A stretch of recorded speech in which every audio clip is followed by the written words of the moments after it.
जी नमस्कार साथियों, कैसे हैं आप लोग। वाकिफ कहाँ ज़माना हमारी उड़ान से, वे और थे जो हार गए आसमान से। साथियों, एक बार फिर से आप लोगों के बीच में उपस्थित करने का काम किया गया है। और साथियों, आज के वक्त जो सेशन है सुबह 9 बजे का, यानी डेली ऐसा रहता था, कुछ थियरी यानी कुछ नोट्स में भी आपको कवर कराने का काम किया जाता, लेकिन अब ऐसा नहीं है।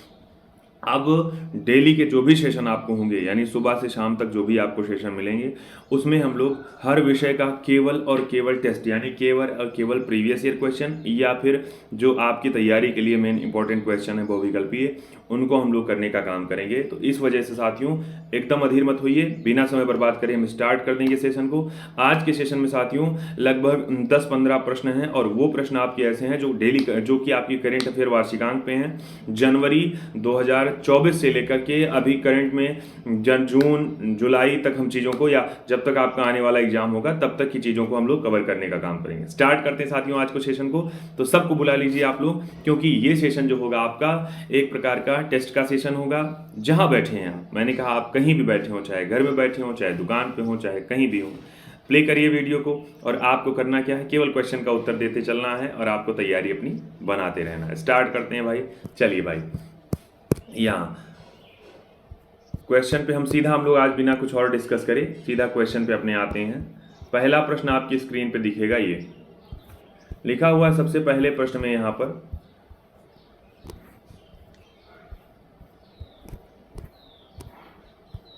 ये तो पहला प्रश्न लिखा हुआ है स्क्रीन पे आपके, लिखा हुआ है कि हाल ही में, यहाँ लिखा हुआ है हाल ही में किस विश्वविद्यालय को यूजीसी से श्रेणी 1 का दर्जा प्रदान हुआ। यानी पूछ रहा है कौन सा विद्यालय ऐसा, कौन सा विश्वविद्यालय ऐसा है जिसको श्रेणी 1 का दर्जा यानी ए ग्रेड का दर्जा प्राप्त हुआ है। किस विश्वविद्यालय को? ऑप्शन में है दिल्ली यूनिवर्सिटी, ऑप्शन में है बीएचयू, ऑप्शन में है वीआईटी, ऑप्शन में है बिहार केंद्रीय विश्वविद्यालय। तो आपसे पूछ रहा है इसका उत्तर क्या हो गया, तो आपको इसका उत्तर देना है भाई। बताइए क्या हो जाएगा इसका उत्तर, जल्दी बताइए आप लोग।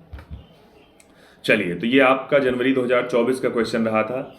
यानी अगर कहेगा, अगर ये प्रश्न में आता है यूजीसी ने श्रेणी 1 का सर्टिफिकेट दिया है, तो इसने दिया है बिहार केंद्रीय विश्वविद्यालय को। यानी भारत में विश्वविद्यालय को क्या कहते हैं, रेगुलेट करने वाली या विश्वविद्यालय को ग्रांट करने वाली, विश्वविद्यालय का दर्जा देने वाली एक संस्था यही है, जिसका नाम है यूजीसी। इसी के अंतर्गत आपके सारे विश्वविद्यालय या विद्यालय आपके आते हैं। यहाँ बात करते हैं इसके विषय में, तो नाम लिखा हुआ है किसका?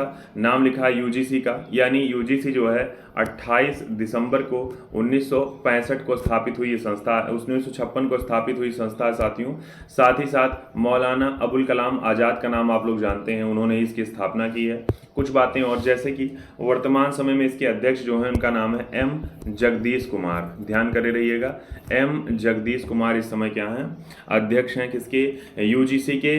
इसका मुख्यालय वर्तमान समय में नई दिल्ली में है। अब देखिए, लेखन आपको ना समझ में आता हो तो मैंने कहा है आप चीज़ों को, मेरी आवाज़ को सुनते रहिएगा। क्यों? क्योंकि उसको सुन के जब नोट करेंगे या चीज़ों को पढ़ेंगे तो आपको चीज़ें समझ में आती रहेंगी। यहाँ बात करते हैं आगे, बात करते हैं इसके विषय में। तो इसकी जो थीम यानी इसका जो कोड वाक्य कह सकते हैं, ध्येय वाक्य है, तो इसका ध्येय वाक्य है, लिखा हुआ है कि ज्ञान विज्ञान विमुक्तये, ज्ञान विज्ञान विमुक्तये। ये ध्येय वाक्य है किसका? यूजीसी का। तो आपने यूजीसी के विषय में यहाँ पढ़ा कि सर यूजी के संस्थापक यानी यूजी की स्थापना करने वाले व्यक्ति हो रहे हैं मौलाना आज़ाद। साथ ही साथ में यूजीसी के विषय में आपने कहा इसका मुख्यालय यूजीसी दिल्ली में केंद्र स्थित है। दूसरी बात है इसके विषय में कि मौलाना आज़ाद, और आगे वर्तमान समय में ये करेंट का क्वेश्चन पूछा जा सकता है, यूजीसी के वर्तमान अध्यक्ष कौन है? तो उनका नाम है एम जगदीश कुमार नाम के व्यक्ति। नेक्स्ट क्वेश्चन पे आते हैं आपकी स्क्रीन पे, ये लिखा हुआ किस देश के फोटोग्राफर जिनका नाम है एलेक्स डांसन ने under water photographer of the year का टाइटल जीता है। तो अगर बात कर रहा है under water photographer of the year की, तो ऑप्शन में है क्या ये अजरबैजान के हैं, मंगोलिया के हैं एलेक्स डांसन, चिली के हैं, या फिर स्वीडन। मैंने फिर कहा, आप करंट अफेयर पढ़ रहे होंगे, आप अपना विषय तैयार कर रहे होंगे, तो यहाँ केवल आपको ये करना है कि आपने जो तैयार किया है क्या सही में आपको ध्यान है। यानी अगर इन प्रश्नों का बेसिक वाले उत्तर आप दे ले जाते हैं तो इसका मतलब आप सही दिशा में तैयारी कर रहे हैं। नहीं कर पाते हैं तो इसका मतलब आपको काम करना चाहिए। तो इसके विषय में अगर करेंगे, फोटोग्राफर के विषय में, तो यहाँ एक सेकंड भाई, चलिए साथियों, तो इसके विषय में आप करेंगे तो इसका उत्तर हो जाएगा ये जो एलेक्स डाशन नाम के व्यक्ति हैं, ये व्यक्ति एलेक्स डाशन, ये रहने वाले हैं स्वीडन के, यानी स्वीडन के व्यक्ति हैं। और इन्हीं को हाल ही में अंडर वाटर ये under water photographer of the year का टाइटल दिया गया। साथियों याद करिए, भारत में जो विश्व में जो फोटोग्राफी दिवस मनाया जाता है, ये मनाया जाता है 19 अगस्त को। ध्यान करे रहिएगा, 19 अगस्त को मनाया जाता है फोटोग्राफी दिवस। याद कर लीजिए 19 अगस्त को फोटोग्राफी दिवस। बाकी एलेक्स डाशन जो हैं, जिनको under photographer of the year का टाइटल दिया गया, ये स्वीडन के रहने वाले। अब देखिए यहाँ साथियों क्वेश्चन किससे पूछा गया, ये वाला जो सेगमेंट है, ये वाला जो क्वेश्चन था, ये एक सेगमेंट आता है जिसका नाम है पुरस्कार। जब आप पढ़ते हैं किसके विषय में, पुरस्कारों के विषय में, तो ये वहाँ से सेशन, वहाँ से कंटेंट आ गया आपका ना, तो जिसका नाम है एलेक्स डासन का क्वेश्चन दिया हुआ है यहाँ पर। तो पुरस्कारों के विषय में आप लोग पढ़ते रहिएगा, चाहे अंतर्राष्ट्रीय स्तर के हों चाहे राष्ट्रीय स्तर को। नेक्स्ट क्वेश्चन पे आते हैं। यहाँ पर लिखा हुआ है किसके विषय में, लिखा हुआ है हाल ही में बिहार के किस जिले में राज्य का पहला रिवर फ्रंट तैयार किया गया। यानी अगर आपसे रिवर फ्रंट की बात कर रहा है तो पटना में, भोजपुर में, भागल या फिर मुंगेर में पूछ रहा है कहाँ पर, यानी इस राज्य के किस जिले में वहाँ का पहला रिवर फ्रंट का शिलान्यास किया गया। साथियों आपने पढ़ा होगा और आपको इसका उत्तर देना है, क्या हो जाएगा बताइए। बात करें इसकी, तो इसका उत्तर जो हो जाएगा ये बी वाला ऑप्शन। साथियों आप लोग इसका उत्तर लगा भी रहे हैं, नहीं एक बार में मैंने कहा लगा पा रहे हैं तो दूसरी बार में आप लगा ले जाएंगे। तो इसका उत्तर क्या हो रहा है, भोजपुर। पहली बार अगर गलती कर रहे हैं तो दोबारा मत करिए। यहाँ एक कंटेंट मिल रहा है आपको जिसका नाम है पहला, यानी भारत में पहला। अगर बिहार से संबंधित हैं आप तो जाने रहिए बिहार का पहला।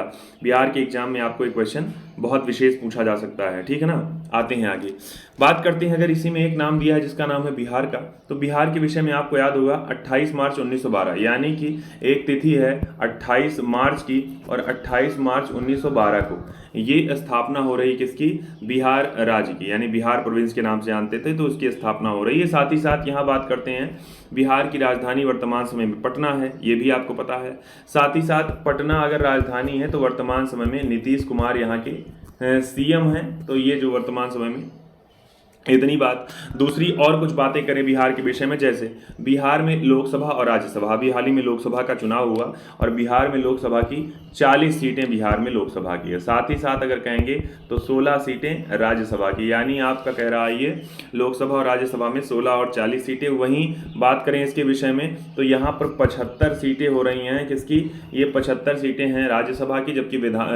जबकि ये आपकी हो गई यहाँ विधान परिषद की 75 सीटें, जबकि आपकी 243 सीटें हो जाएंगी किसकी, विधानसभा की। अब आप देखिए यहाँ संसद में कह रहा है तो लोकसभा राज्यसभा में 40-16, जबकि आपकी विधानमंडल में कह रहा है तो 75-243, जो कि आपकी विधान परिषद और विधानसभा की। अगर बीपीएससी के एग्जाम के हैं या किसी भी परीक्षा का आप तैयारी करते हैं, आरओ या यूपीपीसीएस, तो आपको इस तरह क्वेश्चन आपको कूट में पूछे जा सकते हैं। इंपॉर्टेंट है आपके लिए, क्योंकि अभी हाल ही में लोकसभा का चुनाव हुआ है, तो इससे भी क्वेश्चन इस तरह के पूछे जाते हैं। बिहार की बात करें साथियों, और अगर कुछ बात तो बिहार के विषय में, तो बिहार का ध्येय वाक्य है सत्यमेव जयते। याद होगा आपको, मुंडकोपनिषद से लिया गया यह सत्यमेव जयते ध्येय वाक्य है बिहार के। दूसरी बात इसके विषय में पढ़ेंगे तो बिहार का वर्तमान समय में जो राज्य गीत है वो है, एक सेकंड में,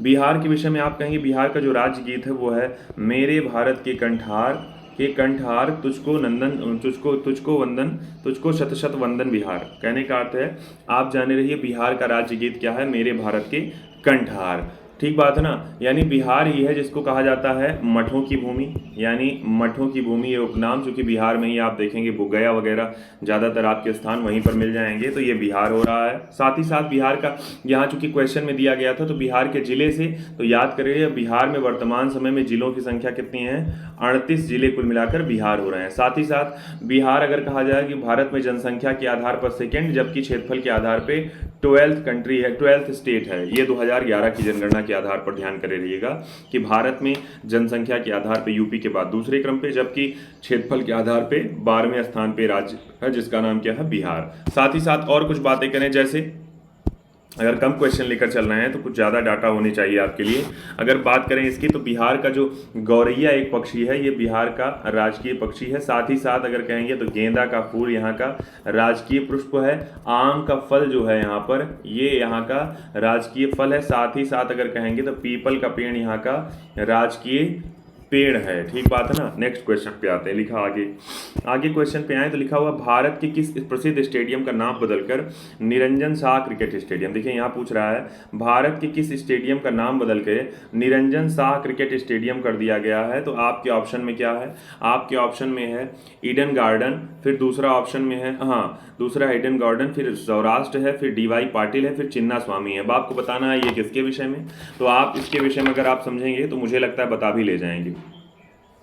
अगर यहाँ पर देखेंगे तो सर ईडन गार्डन कहाँ का है, तो ये कोलकाता का है, जबकि चिन्ना स्वामी बेंगलुरु में है कर्नाटका, डीवाई पाटिल महाराष्ट्र के नवी मुंबई में है, जबकि सौराष्ट्र क्रिकेट स्टेडियम गुजरात में है। और इसी का नाम यानी कि इसी स्टेडियम सौराष्ट्र क्रिकेट स्टेडियम का नाम बदल के निरंजन शाह क्रिकेट स्टेडियम कर दिया गया है। तो याद कर रहिएगा इस वाले क्वेश्चन को। ठीक बात है ना।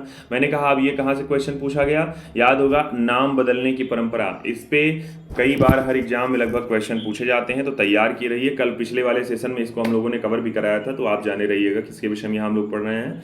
नाम यहाँ हम लोग पढ़ रहे हैं करंट अफेयर वार्षिकांक के प्रश्नोत्तरी को सेशन पढ़ रहे हैं। ठीक है ना, वार्षिकांक स्तर का। आगे कह रहा है खेलो इंडिया के विषय में, कह रहा है खेलो इंडिया विंटर गेम्स का चौथा संस्करण आयोजित किया गया जम्मू कश्मीर, लद्दाख, अंडमान निकोबार या फिर नागालैंड। यानी 5 नंबर प्रश्न है जिसका आपको उत्तर बताना है कि बताइए, पूछा है कि खेलो इंडिया विंटर गेम्स का यहाँ क्या कह रहा है, 4th एडिशन। क्या कह रहा है यहाँ पे, कह रहा है आपको चौथा संस्करण कहाँ आयोजित किया गया।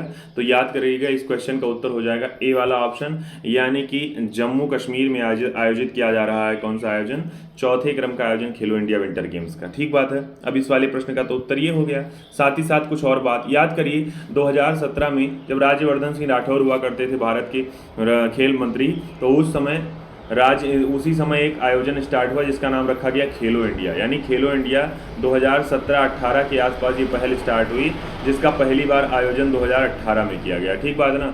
अब खेलो इंडिया जब हम लोग पढ़ते हैं तो इसके अंतर्गत 4 तरीके के गेम आते हैं। पहला आप कहेंगे खेलो इंडिया यूथ गेम, फिर आप कहेंगे खेलो इंडिया यूनिवर्सिटी गेम, फिर कहेंगे खेलो इंडिया विंटर गेम, और लास्ट में आप कहेंगे खेलो इंडिया आपका हो जाता है वो पैरा गेम्स। ठीक बात है ना। तो ऐसे करके 4 प्रकार के इसके तरीके होते हैं, 4 भागों में, यानी 4 अलग अलग प्रकार के खेलो इंडिया गेम्स करवाता है, जो कि भारत में ही, यानी भारत का एक प्रकार का राष्ट्रीय स्तर का खेल है, यानी भारत के प्रतिभागी इसमें शामिल हो रहे हैं। तो इसका आप जाने रहिएगा, जो अब की बार चौथा संस्करण विंटर गेम्स का किया गया वो जम्मू कश्मीर में किया गया। ठीक बात है ना, ध्यान करे रहिएगा। साथ ही साथ अगर बात करें विंटर की, तो साथ ही साथ साथियों में विंटर 2020 से ही स्टार्ट हुआ था विंटर गेम्स। नेक्स्ट पे आते हैं भाई, नेक्स्ट क्वेश्चन आपके यहाँ लिखा हुआ है क्या, यहाँ लिखा हुआ एक नाम, एक सेकेंड भाई, यहाँ हुआ एक नाम लिखा हुआ है कि वैज्ञानिक अनुसंधान के लिए जीडी बिरला पुरस्कार जीतने वाली पहली महिला कौन बनी। यानी वैज्ञानिक अनुसंधान के लिए कह रहा है एक पुरस्कार जिसका नाम है जीडी बिरला पुरस्कार। तो जीडी बिरला पुरस्कार जीतने वाली महिला कौन हो रही हैं, एम फातिमा बीबी, ईशिता विश्वास, रानी चटर्जी या फिर आदिति सेन डे। तो कह रहा है जीडी बिरला अब देखिए पहली बात, यहाँ एक क्वेश्चन पूछा गया पुरस्कार वाले सेगमेंट से। दूसरी बात आप कह रहे हैं तो ये वैज्ञानिक क्षेत्र में दिया हुआ पुरस्कार है, तो ये भी पूछ सकता है बताइए जीडी बिरला पुरस्कार का संबंध किस क्षेत्र से है। तो आप जानिएगा वैज्ञानिक क्षेत्र से है ना, वैज्ञानिकों को दिया जाता है विज्ञान के क्षेत्र से। साथ ही साथ अब की बार जो दिया गया था इसके विषय में, तो याद करे रहिएगा कौन सा क्वेश्चन है ये, तो इसके विषय में आपका हो जाएगा ये, तो भाई ये चारों नहीं, ये डी वाला ऑप्शन आदिति सेन डे जो हैं इन्हीं को दिया गया ये वाला पुरस्कार जीडी बिरला पुरस्कार। ठीक बात है ना। कुछ क्वेश्चन और हैं, लगातार मेरे साथ बने रहिए। मैंने कहा ये आपके लिए ऐसे जरूरी है कि आपको खुद भी, अगर आप इतने दिन से करंट अफेयर नहीं ध्यान दे रहे हैं, वार्षिकांक नहीं पढ़ रहे हैं, डेली वाला करंट पढ़ने के चक्कर में आप देखते होंगे वार्षिकांक आपका छूटता जाता है। और आप समझिएगा कि वार्षिकांक स्तर से ही जब क्वेश्चन पूछा जाता है तो आपको नहीं तैयार होता है ना, तो ऐसा नहीं हो पाएगा। अगले क्वेश्चन पे, एक पिच क्यूरेटर, यानी पिच क्यूरेटर एक ऐसा होता है जो खेलों में पिच को क्या कहते हैं सर्वाइव करना, या पिच को आप कहेंगे नियंत्रण करने वाली एक पद होता है, यानी पिच का मैदान जो होता है उसी को ध्यान देने वाला ये पद होता है। तो लिखा है भारत के विषय में। देखिए ये कंटेंट आपका जो पूछ लिया गया, प्रसिद्ध भारतीय राष्ट्रीय महिलाएं और भारत की पहली, तो पहले क्रम पे जो हो रही पहली महिला पिच क्यूरेटर एक महिला है, इनका नाम है जसिंथा कल्याण या अनीता वर्मा, विमला चौहान या फिर शिल्पा खांडेलवाल। तो इसके विषय में आप जानिएगा इसका उत्तर क्या हो जाएगा भाई, इसका उत्तर हो जाएगा जसिंथा कल्याण। तो जसिंथा कल्याण जो है ये भारत की पहली महिला पिच क्यूरेटर है। अब देखिए यहाँ पहली की बात कर रहा है, दूसरी बात महिला भी है, तो आपके एग्जाम के लिए मोस्ट इंपॉर्टेंट हो गया जयसिंथा कल्याण का नाम, जो कि भारत की पहली महिला पिच क्यूरेटर बन रही हैं। नेक्स्ट क्वेश्चन पे आते हैं। यहाँ नेक्स्ट क्वेश्चन लिखा हुआ है, लिखा है वर्ष 2024 पे Dada Saheb Phalke international film award से किसे बेस्ट फिल्म का पुरस्कार मिला। भाई अब यहाँ नाम दे रहा है किसका, यहाँ भी पुरस्कारों को लिए दे रहा है, और ये पुरस्कार किस क्षेत्र में दिया जाता है, फिल्म के क्षेत्र में। अब देखिए फिल्म के क्षेत्र में जैसे चाहे दादा साहब फाल्के हो गया, चाहे राष्ट्रीय फिल्म फेयर हो गया, चाहे राष्ट्रीय फिल्म पुरस्कार हो गया, जिस क्षेत्र में, यानी जिस क्षेत्र में जो पुरस्कार मिलता है विशेष पुरस्कारों को आप याद करे रहिएगा, ठीक बात है ना। चाहे एकेडमी अवार्ड होगा, चाहे बाफ्टा अवार्ड हो गया। तो अगर यहाँ दादा साहब फाल्के की बात कर रहा है तो दादा साहब फाल्के पुरस्कार जो 2024 में दिया गया, ये दिया गया है, अगर फिल्म की बात करेगा बेस्ट फिल्म की, तो ये दिया गया, एक पिक्चर आई थी जवान, याद होगा, शाहरुख खान की पिक्चर है जवान, और इन्हीं को दिया गया, जवान पिक्चर के लिए इस फिल्म को दिया गया सर्वश्रेष्ठ फिल्म का पुरस्कार। साथ ही साथ आप यहाँ पढ़ेंगे तो कुछ और टाइटल होते हैं, जैसे बेस्ट एक्टर का, बेस्ट एक्ट्रेस का, बेस्ट डायरेक्टर का। तो बेस्ट एक्टर में हो गया शाहरुख खान, बेस्ट एक्ट्रेस में हो गई रानी मुखर्जी, जबकि बेस्ट डायरेक्टर का मिला था, उनका नाम था संजीव वांगा रेड्डी, जो एनिमल वाले डायरेक्टर थे। याद करे रहिएगा 2-3 नाम, मैंने कहा शाहरुख खान, रानी मुखर्जी, वांगा रेड्डी हो रहे हैं, और साथ ही साथ में जवान पिक्चर। तो ये 4 को मिला यहाँ पुरस्कार, एक्टर, एक्ट्रेस, बेस्ट फिल्म और बेस्ट डायरेक्टर का, ठीक है ना। नेक्स्ट क्वेश्चन पे आते हैं आपके यहाँ। नेक्स्ट क्वेश्चन दिया हुआ है, ये लिखा हुआ रायसीना डायलॉग के विषय में। यहाँ देखिए कुछ और बात, अगर मैं दादा साहब फाल्के देखिए जैसे एक होता है Dada Saheb Phalke international film award, वैसे ही एक होता है जो मेन होता है दादा साहब फाल्के पुरस्कार। तो वो एकल पुरस्कार होता है और किसी पुराने अभिनेता अभिनेत्री को दिया जाता है जिन्होंने फिल्म के क्षेत्र में बढ़िया काम किया होता है। तो याद करिए लास्ट टाइम पे 52वां और 53वां प्रदान किया गया था। तो जो 53वां प्रदान किया गया था 2023 में, ये वहीदा रहमान को प्रदान किया गया था। तो याद करे रहिएगा किसका नाम, वहीदा रहमान का नाम याद करे रहिएगा, जिनको ये पुरस्कार प्रदान किया जा रहा है, ठीक है ना। तो इसके ये हाँ, तो यहाँ किसके विषय में हो रहा है, 53वें क्रम का जो दादा साहब फाल्के पुरस्कार है उसके विषय में हम लोग पढ़ रहे हैं। फिर मैं कह रहा हूँ आपसे, इंपॉर्टेंट है, फिल्म के क्षेत्र का पुरस्कार है और बड़े स्तर का पुरस्कार है दादा साहब फाल्के पुरस्कार। इस वजह से आप लोगों के लिए साथियों जरूरी हो रहा है, ठीक है ना। चलिए यहाँ पर तो मैंने क्या कहा, यहाँ पर 53वें क्रम का दादा साहब फाल्के पुरस्कार 2023 के लिए वहीदा रहमान को प्रदान किया गया, ये पूछा जा सकता है। इससे पहले 52वें क्रम वाला 2020 में प्रदान किया गया था किसको, तो उनका नाम था आशा पारेख को, ठीक है। अगले क्वेश्चन पे आते हैं। यहाँ कह रहा है रायसीना डायलॉग के विषय में। रायसीना याद होगा आपको, दिल्ली में राष्ट्रपति भवन से लेकर के कुछ दूर की जो संरचना है उसको रायसीना हिल्स के नाम से जाना जाता है। वहीं पर यानी रायसीना हिल्स पर स्थित है ये आपके संसद भवन वगैरह चीजें, राष्ट्रपति भवन वगैरह। तो ये हो रहा है आपका, इसका हर बार एक डायलॉग आयोजित होता है, यानी भू राजनीतिक मामला या भू आर्थिकी मामला व्यवस्था पे। तो इसके विषय में क्या हो रहा है, एक सम्मेलन हर बार आयोजित किया जाता है। अब की बार भी आयोजित किया गया, जो कि आपका आयोजन हुआ, पूछ रहा है 10वें क्रम का हुआ, 11वें, 8वें या फिर 9वें क्रम का। इसका उत्तर आप लोग देना है, किस क्रम का ये रायसीना डायलॉग अब की बार 2024 में आयोजित हुआ था। तो आप इसका उत्तर बताइए भाई, क्या हो जाएगा, बताइए। इसका उत्तर हो जाएगा साथियों यही वाला प्रश्न, 9वें क्रम का हुआ अभी हाल ही में जो आयोजित किया गया 9वें क्रम का था। साथ ही साथ अगर बात करें इसके विषय में, अब की बार की जो थीम रखी गई याद करे रहिएगा, चतुरंगा, संघर्ष, प्रतियोगिता और सहयोग। यानी इसमें क्या होता है, कुछ देश शामिल होते हैं। अब की बार लगभग विश्व के 125 देश इसमें सहभागी हो रहे हैं, लगभग 115 देश इसमें सहभागी हो रहे हैं। हाँ 115।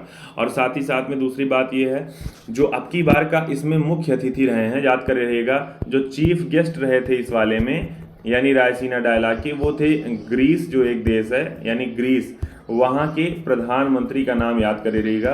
ग्रीस के प्रधानमंत्री इसमें अब की बार क्या रहे थे, मुख्य अतिथि रायसीना डायलॉग 9वें क्रम 2024 में, जिसकी थीम थी चतुरंगा, संघर्ष, प्रतियोगिता, सहयोग व निर्माण का। साथ ही साथ बात करें, इनका कोई बड़ा सा नाम है, किरियाकोस करके है, तो आप देख लीजिएगा।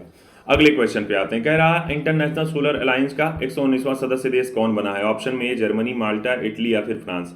यानी यहाँ पर सबसे प्रमुख संस्था पूछ रहा है भारत के विषय में, यानी वैश्विक स्तर की है, यानी विश्व का एकमात्र ऐसा मुझे लगता है संगठन हो रहा है जिसका मुख्यालय कहाँ पर है, भारत में है। तो ये इसके विषय में आप पढ़ेंगे तो ये एक संस्था है जिसका नाम है ISA, यानी इंटरनेशनल अंतर्राष्ट्रीय सौर संगठन या सौर गठबंधन।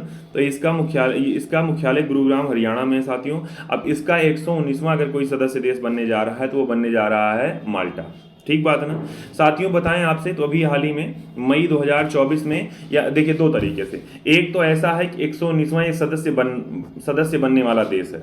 अब इसमें दो श्रेणियां हो गई, एक तो कार्य यानी आप कहेंगे एक तो सदस्यता पाने के क्रम में है और डॉक्यूमेंट उनको देना है और प्रायिकताएं पूरी करनी है, और एक ऐसा है जो तय हो चुके हैं। तो याद होगा अभी हाल ही में मई 2024 में स्पेन एक देश है, ये इसका 99वां सदस्य क्या होता था, वो एकदम पूरी तरह से रजिस्टर्ड हो गया था, यानी इसने लिखित साक्ष्य अपने या और जो थे वो उसने कब संपन्न करा लिए थे, 99वां बन गया। लेकिन आप कहेंगे 119वां अगर आपसे पूछा जाएगा तो माल्टा का नाम याद करे रहिएगा, ठीक है ना। कहने का मतलब है कि माल्टा भी सदस्यता ले रहा है, लेकिन अभी उसको कुछ चयन प्रक्रिया से होकर गुजरना पड़ेगा, उसके बाद इसको सदस्यता प्रदान हो जाएगी, ठीक है ना। तो अभी आप इसके विषय में जानते रहिएगा। अगर बात करें साथियों यहाँ इंटरनेशनल सोलर अलायंस की, तो याद होगा सोलर अलायंस के विषय में मैंने एक याद होगा नाम, जिसका नाम है COP23, ये नहीं COP21 याद होगा। COP21 का आयोजन किया गया था पेरिस फ्रांस में, यानी आप जब पर्यावरण पढ़ते हैं तो वहाँ पर आप कॉन्फ्रेंस ऑफ पार्टीज के विषय में पढ़ते हैं, जहाँ पर जलवायु के संबंध में सम्मेलन होगा, तमाम विश्व के देश शामिल होंगे। तो ये COP21 का आयोजन 2015 में किया गया, कहाँ पर, पेरिस फ्रांस में। जब क्या हो रहा है, व्लादिमीर पुतिन और साथ ही साथ में भारत के प्रधानमंत्री नरेंद्र मोदी एक कार्यक्रम चला रहे हैं, कह रहे हैं कि जो ग्लोब है या कह सकते हैं पृथ्वी है, इसमें ट्रॉपिक ऑफ कैंसर और ट्रॉपिक ऑफ कैप्रिकॉर्न यानी कर्क और मकर रेखा के बीच के जो देश हैं, क्योंकि यहाँ सबसे ज़्यादा धूप लगती है, धूप का असर रहता है, तो कह रहे हैं यहाँ पर हम लोग मिल करके एक काम कर सकते हैं, एक प्रकार का गठबंधन बनाएंगे और सोलर ऊर्जा यानी वन वर्ल्ड वन सन पर हम लोग काम करने का काम करेंगे।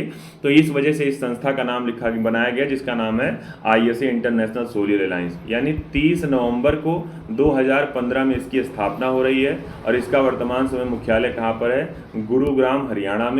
इसके प्रमुख हैं, उनका नाम है अजय माथुर, ध्यान करे रहिएगा। अजय माथुर वर्तमान समय में महानिदेशक का नाम सुनिएगा, किससे, इंटरनेशनल सोलर अलायंस। मैंने फिर कहा दो प्रकार के, एक 119 देश अगर पूछेगा तो 119वां माल्टा, जबकि 99 पूछेगा तो 99वां आपका हो जाएगा कौन, एक सेकेंड भाई,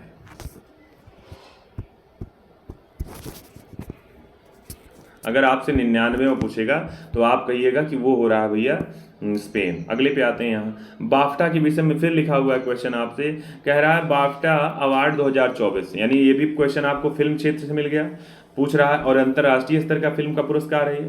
तो ये दिया जाता है, यानी इसका फुल फॉर्म आपको देखेंगे तो इसका फुल फॉर्म होता है ब्रिटिश एकेडमी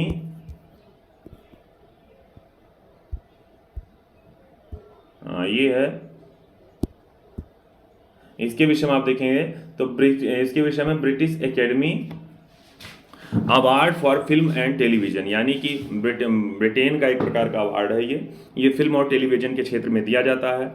अब की बार जो दिया गया, एक आई आपकी, इसका नाम है बेस्ट फिल्म, जिसका फिल्म थी जिसका नाम था ओपनहाइमर, इसी को दिया गया आपकी बार बेस्ट फिल्म का टाइटल, किसमें, बाफ्टा अवार्ड 2024 में। फिर साथियों बात करूं बाफ्टा अवार्ड के विषय में, तो ये ब्रिटेन के संबंध में आप जाने रहिएगा। ब्रिटेन की में फिल्म और टेलीविजन के क्षेत्र में दिया जाने वाला एक प्रकार का पुरस्कार है, जिसका नाम क्या है, बाफ्टा फिल्म पुरस्कार। यहाँ कुछ नाम, और जैसे कुछ नामों में अगर हम लोग चर्चा करें, जैसे बेस्ट फिल्म में आपने ओपनहाइमर का नाम जान दिया, एक सर्वश्रेष्ठ अभिनेता में एक व्यक्ति थे, इनका नाम था क्रिस्टोफर नोलन, याद करे रहिएगा, क्रिस्टोफर नोलन, ये क्रिस्टोफर नोलन हो रहे हैं बेस्ट एक्टर। साथ ही साथ कुछ नाम और, जैसे सिलियन मर्फी और अगला है एमा स्टोन। यहाँ बात करें, अगर आपने नोलन का नाम सुना तो नोलन हो रहे हैं डायरेक्टर, बेस्ट डायरेक्टर। साथ ही में अगर आपसे कहें एमा स्टोन जो हो रही हैं, तो एमा स्टोन हो रही बेस्ट अभिनेत्री का, यानी सर्वश्रेष्ठ क्या कहते हैं एक्ट्रेस हो रही हैं। साथ ही में एक नाम और, जिनका नाम था सिलियन मर्फी, तो ये मर्फी हो रहे हैं इसमें बेस्ट एक्टर। मैंने फिर कहा आपसे best film Oppenheimer, best director हो रहे हैं Christopher Nolan, Emma Stone best actress, साथ ही साथ बेस्ट एक्टर हो रहे हैं एक व्यक्ति, जिनका नाम क्या है, उनका नाम है सिलियन मर्फी, ठीक है ना। तो ये ब्रिटिश अवार्ड 2024 का था, बाफ्टा अवार्ड 2024 का था, जिसमें बेस्ट फिल्म का टाइटल। अब देखिए साथियों, यहाँ कुछ बातें मैं आपको, ये की कुछ क्वेश्चन आज के सेशन के लिए रहे साथियों। मैं यहाँ कुछ बातें आपको बता दूं, जैसे आज के सेशन मैंने चर्चा की किस पे, पहला आपको हो गया फिल्म के क्षेत्र का पुरस्कार, और ये कैसा, अंतर्राष्ट्रीय स्तर का पुरस्कार बाफ्टा, सबसे इंपॉर्टेंट आपने पढ़ लिया। दूसरे बात करते हैं, विश्व का एक इंपॉर्टेंट संगठन है अंतर्राष्ट्रीय स्तर का, यहाँ स्टैटिक जीके से भी क्वेश्चन पूछता है और आपसे करंट में भी क्वेश्चन पूछ लिया लिया ना। अच्छा, दूसरा आप कहेंगे यहाँ पर अगर राष्ट्रीय अंतर्राष्ट्रीय स्तर के सम्मेलन में बात करेंगे तो सबसे प्रमुख में रायसीना डायलॉग आता है। इसका आयोजन के विषय में आपने कहा नई दिल्ली में चतुरंगा विषय हो रहा है और साथ ही साथ 9वें क्रम का संस्करण। फिर आप देखिए भारतीय स्तर का एक फिल्म के क्षेत्र का पुरस्कार जिसका नाम है Dada Saheb Phalke international film award, इसके विषय में आप देखेंगे तो ये फिल्म क्षेत्र का पुरस्कार है और मोस्ट इंपॉर्टेंट है आपकी एग्जाम को रिलेट करके। नेक्स्ट क्वेश्चन पे आते हैं।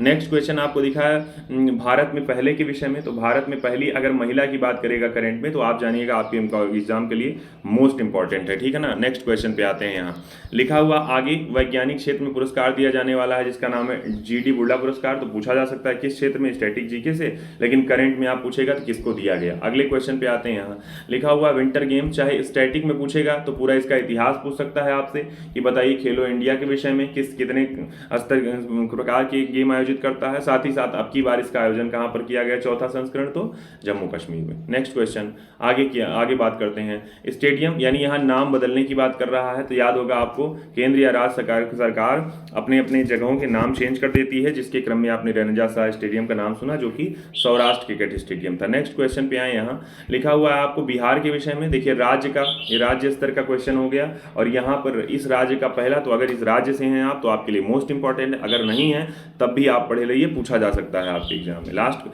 सेकेंड लास्ट क्वेश्चन है आपका, देखिए फोटोग्राफर के विषय में, चाहे ये दिवस से क्वेश्चन पूछ ले और चाहे ये अंतरराष्ट्रीय स्तर के पुरस्कार से क्वेश्चन पूछ लिया आपसे, आपने इसके विषय में बताया सर फोटोग्राफी दिवस मनाया था 19 अगस्त को, जबकि फोटोग्राफर का अवार्ड अब की बार जो दिया गया स्वीडन के व्यक्ति, इनका नाम है एलेक्स डॉनसन है, इनको अंडर वाटर फोटोग्राफर। यहाँ पर आपने क्या पढ़ा, राष्ट्रीय स्तर का घटनाक्रम, और राष्ट्रीय स्तर के घटनाक्रम में आपने पढ़ा यूजी से श्रेणी 1 यानी यूजी से नंबर 1 ग्रेड का दर्जा मिला किसको, बिहार केंद्रीय विश्वविद्यालय को। तो ये कुछ क्वेश्चन हो गए आज के सेशन के लिए। मैं साथियों फिर आपसे कह रहा हूं कि अगला सेशन जो आपको दोपहर 11 बजे का होगा, आज के सेशन में व्याख्या ना होकर उस करके आज हम लोग केवल और केवल सभी सेशन में, यानी चाहे दोपहर 11 बजे का हो, चाहे उसके बाद शाम को 3 बजे का हो, चाहे 5 बजे का हो, चाहे 7 और 9 बजे का हो, हर टाइम पे आपको जो सेशन मिलेगा वो केवल और केवल आपके क्वेश्चन आंसर का ही होगा, प्रीवियस ईयर का होगा, अगर घटना चक्र का होगा तो मैंने कहा आपका और अन्यत्र समय नहीं होगा। आपको आना है, 10-15 क्वेश्चन आपको रहेंगे, उसका उत्तर देना है और आपको जानना है कि आपको चीजें कितनी तैयार हैं या नहीं।